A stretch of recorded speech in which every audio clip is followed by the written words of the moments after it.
Hey, what's up, stream keepers, and welcome back to my channel.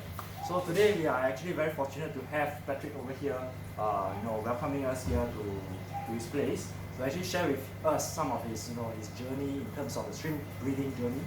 And one of the things that Patrick has been a long time, fish keeper for a very long time. And I will let him introduce himself and then share with us, what are some of his milestones. And of course, during this episode, what we're going to do is that probably we're going to mix a little bit of our Chinese in here, and but definitely I'll put a subtitle below for those who are unable to understand our conversation. But however, thank you very much again for inviting us here. So Patrick, maybe you can share with us your personal journey, from fishes to shrimps.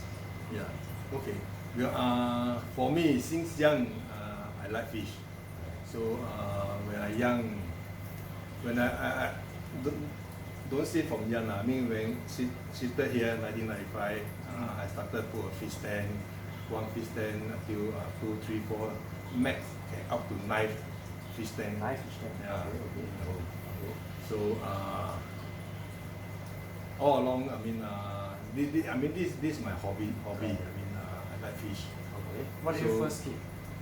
I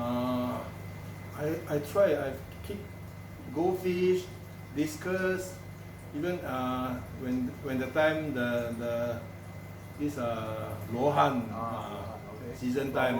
That's why I told you lohan the time my house got 9, 10 lohan. Okay. Okay, so even now I still keep my this arowana since 2012. 2012. So that is like 11 years. 11 years. Yes, 11 this years. with me for 11 years. 11 years. I mean, this arowana. This arowana is 11 years. Right. Okay. So for free, just all of a sudden when I go to a corner shop, then I look at the screen. Hey, this is nice. Right. Initially, I went to the Balestier, not Balestier, the Serangoon there. There's one shop. Right. But initially we don't know how to keep stream. Yeah. So I just use normal tap water, undergrading. I try everything. Undergravel. Okay. All don't work. Okay. Yeah. The stream keep dying. I don't know how. Don't know why. So slowly then I go Google, then asking around. And finally, then I started with 3 tanks. 3 tanks in the other side. The other side, okay. At another corner. So I managed to initially I managed to bid for new Caridina. Right. Until really boom. Whole tank are all Caridina. Then later on, then I'm trying on Caridina. Okay. At that time, that Caridina, were you using chiller at the time? Initially not. Okay. I using fans. Fan, I see. Yeah, I using fans. Even I using I go online bought those simple chiller. Yeah. Okay. But can't last long. It doesn't Can last, help, but don't last long. Doesn't last long. Yeah. Okay. Then And then later on, then I meet you, Benny. But before that, you didn't have any chiller like No, not a proper not chiller. a proper chiller, but Only those you small fans. small chiller, okay. fan type to blow. That's why the water, the evaporation rate is very high. Okay. That's why you cannot keep the water parameter stable. Stabilized. But at that point of time, were you able to breed any of the Caridinas? Yeah, I mean slowly lah. That's why all my community tank these are all my first time with me. I think since October 2021. Right. Yeah. Right. Okay. Yeah. Then after that. Yeah. After that, you met me, and Yeah. then. Okay, so from an infrastructure perspective, we have this rack, as you can see over here on the right side here, is this rack. But before this rack, what was it? Before that, there's a two tier 4 feet fish tank. Keep your keep my arowana Right. and discus. Right. Yeah. Then later I decide to shift the arowana here, then set up this. So I think a lot of the audience are very curious, what is going on in your thought process? Why do you want to make that switch? Removing the arowana from here to there, restarting everything, and then redoing it from an infrastructure. What? Yeah. What? Okay. Because I mean, everybody before you do anything, Right. first you need to plan. Yeah. You need to ask yourself what you want. Mm. So when I come to meet you, then I realize that all the requirement, all this one stream Yeah. requirement, I cannot just based on 1 or 2 10 to build the stream. Yeah. That's why I plan to have a 12 10. Mm. So hopefully this can work.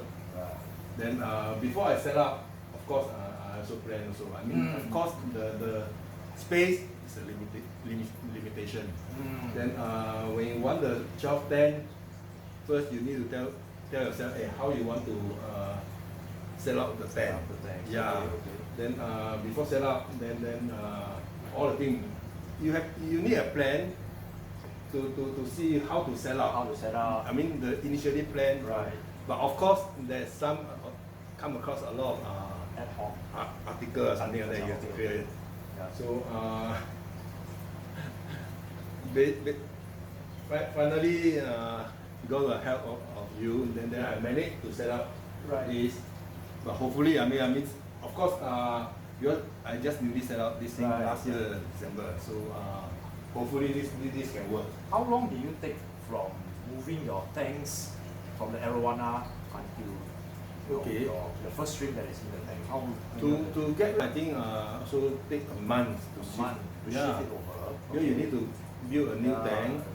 Yeah. Then later on shift the arowana, or that's the most difficult part. thing, yeah. Then you have to get rid of the 2 old tank, because this is a big tank. Right. So So how after that you had a plan? How long did you start the plan, and then this whole process took how long? 2 months, 3 months? yeah, I think before this tent shifted, I think I planned for at least 1 to 2 months. Mm. Yeah, because I need to know how to shift the arowana. Yeah, plan is plan. When it comes to physical, operation is totally different. Different thing. Yeah. So after once the tent shifted, get rid of the old tent. So that take me about 2 months. Then you need to set up the new screen tent. Yeah. How you want to put it. Correct. How to face it, and Right. then where's the chiller, where's the reservoir, anything you need to plan in advance. Then after that, then you start process. Yeah. So one question is, what changed between the previous time? The previous time you were using the RODI. Yes. I think that is one of the questions you ask. Whether can we actually use like something that doesn't waste water. I Yeah. think that was one of the concerns. I think my first RODI system was bought online. Mm. So there I think the capacity a bit slow. Right. But at the time I don't know lah. To fill a tent, maybe I need at least an hour. An hour. And more. An Okay. hour and more. An hour. But then there's a wastewater. The wastewater is more than the RO water. The output. Okay. Okay. So I need. That's why I prepare a lot of Bucket. bucket Pails to to use store the water for clothes washing to mop floor lah. Right. Yeah, I think So later on, then I realized that from Ben, you told me hey, there's another type. I think that's for Singapore. I think we can use that one. Not for all the countries, but for Singapore, I think it's fine. Okay. Because our water, I think Singapore water is very clean. Yeah. Only the problem is chlorine. Chlorine is very high. chlorine. So we can use Chlorine will kill carbon or things to remove the chlorine. So I think that's a good thing. So do you think the planning stage is important? Yeah, that's very important. For me, do anything. Definitely, I need to plan first. Right. You have to plan, then you can implement, Right. organize and implement. then later do some final adjustment or that. Okay. Yeah. So I have That's the whole process. two more questions. So the next question is, now you have all the strings and things like that. What is your next string that you are targeting towards? Next string I'm targeting is Stardust. Which Stardust? Red Stardust Red Stardust? or Black Stardust. Or Black Stardust. But Yeah. you know, there's a lot of people who likes red strings. Okay, yeah. But Same what thing. made you want to think about, even consider Black Stardust? What's the... No, even don't say Black Stardust. Black Stardust really is very nice. Even look at the Black King Kong and look at your house, the Black King Kong really is very nice. Right. At first, those black with orange eyes one, when first look, I just, oh, what is this? What is this devil? Yeah, really, I mean, I really, why this string so ugly? Okay. With the orange eye. Right. But then slowly, you will start to love it. Yeah, you will start to love it. Right. Okay.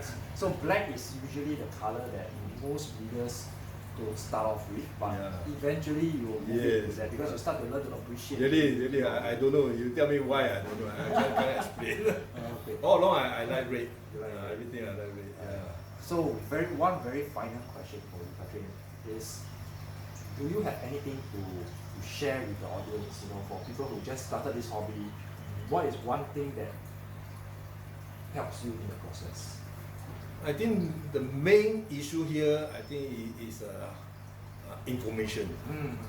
That's why a lot of people they don't like to sell, they don't like to share information. Then that's I think is the main problem. Okay. That's why initially I really don't know head and tail. I keep doing. People say undergrading, okay, I do undergrading, but don't work. But I keep buying screen. 1-2 weeks I need to buy some. 1 week I still top up the screen. Okay. Until later I realized that Ben told me the parameter important. Oh, then I start study how to get to the parameter required and how to maintain it. So you need a SOP, standard operation procedure. I mean, just like every week do a 10% water change. This one have to put a date. I mean, you have to do it. So SOP information is very, very important. You get the correct information, you're happy with your screen. If not, you keep scratching your head. How come my screen cannot survive? Right. Yeah. Okay. Thank you, Patrick. Appreciate it. So for those who enjoy this video, please remember to give a thumbs up, and for those who are new, please remember to subscribe to this channel. So I really appreciate, again, thank you Patrick for having us here at your place. Thank you very much. So until next time, peace out.